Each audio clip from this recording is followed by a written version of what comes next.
आज आपण बघणार आहोत उकडलेल्या अंड्याची करी कशी बनवायची। त्यासाठी काय साहित्य लागेल ते बघूया। सगळ्यात पहिले मी ते 6 उकडलेले अंडे घेतलेले आहेत। एक मोठा कांदा असा उभा चिरून घेतलेला आहे। त्यानंतर अर्धा वाटीचं खोबरं खिसून घेतलेले आहे।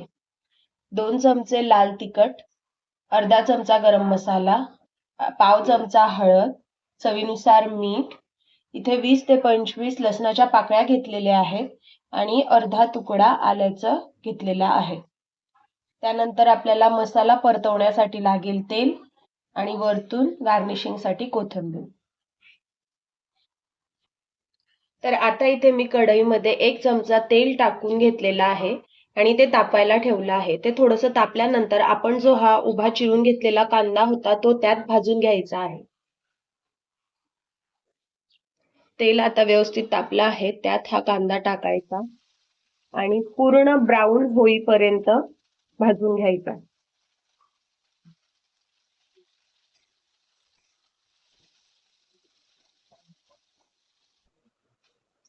हा कांदा मी 5 मिनिटांसाठी फुल गॅस करून ब्राऊन होईपर्यंत भाजून घेतलेला आहे। हा कांदा पूर्णपणे भाजला गेला आहे। आता आपण हा कांदा एका प्लेटमध्ये काढून घेऊया आणि ह्याच कढईमध्ये जे खिसलेलं बारीक खोबरं होतं तेही भाजून घेऊया। खोबरं आपल्याला फक्त 1 ते 2 मिनिटांसाठी भाजून घ्यायचं आहे।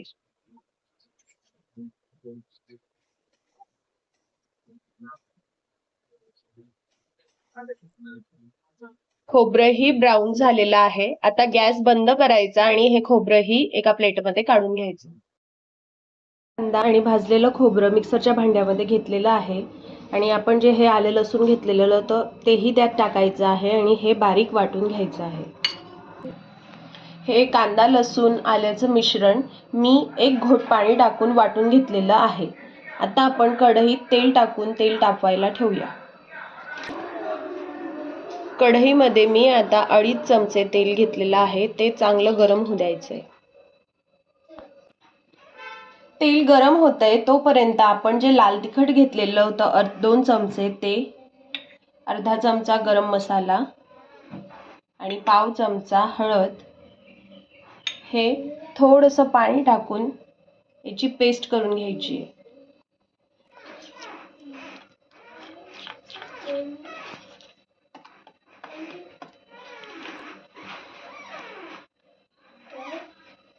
पाणी टाकून अशी पेस्ट बनवून घ्यायची आहे।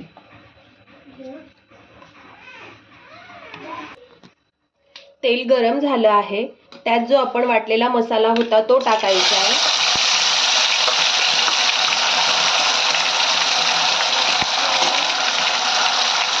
वाटलेला मसाला टाकल्यानंतर लगेच जी आपण लाल चटणीची पेस्ट केलेली होती तीही टाकून द्यायची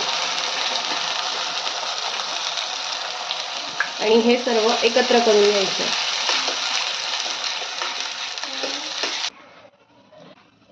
आपला मसाला आपण परततोय तोवर काय करायचं, एका छोट्या पातेल्यामध्ये 2 ग्लास पाणी घेऊन ते पाणी गॅसवर गरम करायला ठेवायचं।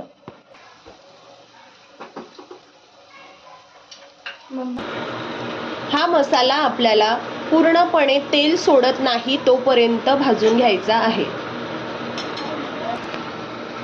मसाल्याला तेल सुटलं आहे, एकदा मसाला पूर्ण असा हलवून घ्यायचा आणि हलवल्यानंतर आपण जे उकडलेले अंडे आहे ते त्यात टाकायचे।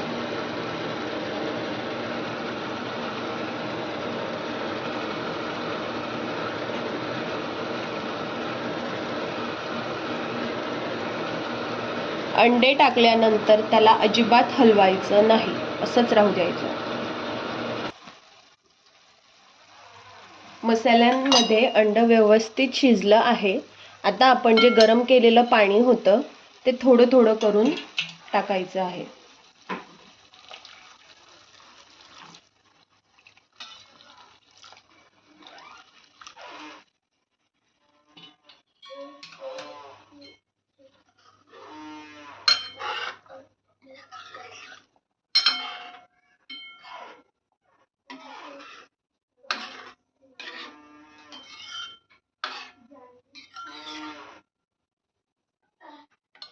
आपण आपल्या आवडीनुसार घट्ट व पातळ करू शकतो भाजी।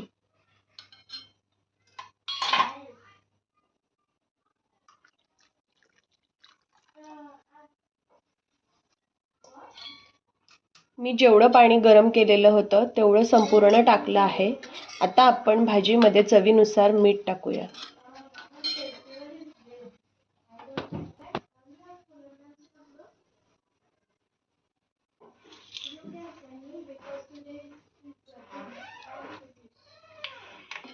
मीठ टाकल्यानंतर भाजी चांगली ढवळून घ्यायची आहे आणि एक 5 ते 10 मिनिटं तिला उकळ येऊ द्यायची आहे. भाजीला उकळ यायला सुरुवात झालेली आहे. आता भाजी अशी मंद गॅसवरती 5 मिनिटं उकळू द्यायची आहे. भाजीला उकळ येऊन 5 मिनिटं झालेले आहेत. आता त्यावर कोथिंबीर टाकायची आहे आणि भाजीचा गॅस बंद करायचा आहे. आपली अंडा करी तयार झाली.